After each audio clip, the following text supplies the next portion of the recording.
Chapter 3.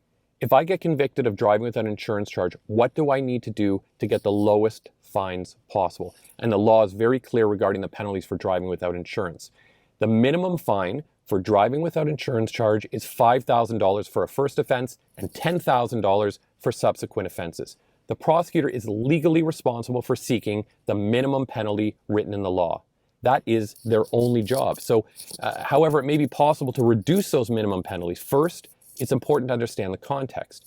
Why are the penalties listed as a range and not fixed? So, for example, there's a potential car impoundment or license suspension or fines up to $50,000. The reason is the penalties for driving without insurance in Ontario are purposely defined by the lawmakers as what's called a range. In other words, the penalties are not fixed. And this is very different from the penalties for simple speeding, for example, under Section 128 of the Highway Traffic Act.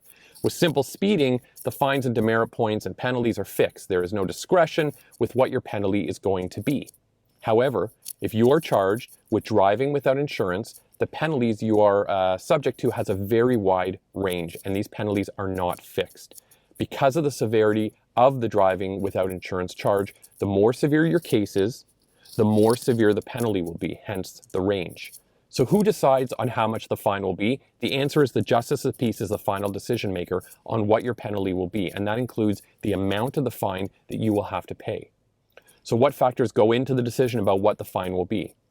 The Justice of Peace will decide on how much your fine will be, and many of the factors that go into this decision process about what your fine will be include your financial situation, for example. The penalties are designed to be painful, to create a deterrence to stop you and the public from driving without insurance.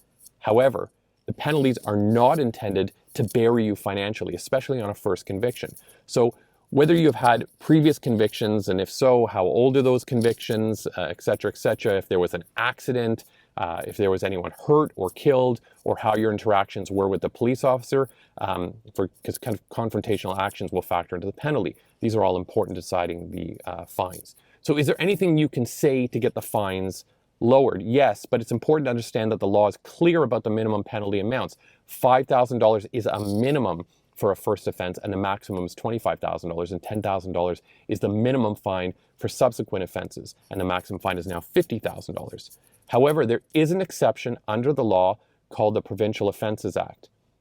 And under Section 59.2, the Justice of the Peace has the power to reduce the minimum penalties if there are exceptional circumstances where the penalty would be unduly oppressive or otherwise not in the interests of justice. And you can read the law at ontario.ca. And this exception is the key to getting the fines that you have against you lowered below the minimum.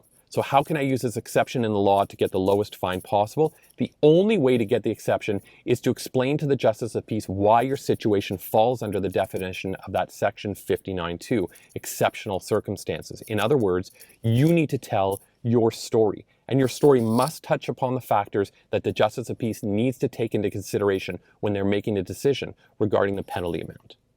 And you need to tell your story and get it right within a few minutes, because that's all the time you're going to get when you're in court and you're in front of the Justice of Peace. So what are the key things that I need to know to get the lowest possible fines?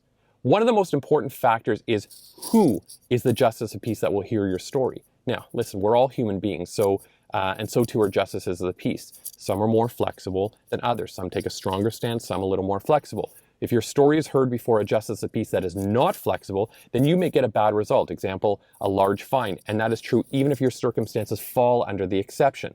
The bottom line is who hears your story is absolutely critical to getting the lowest possible fines.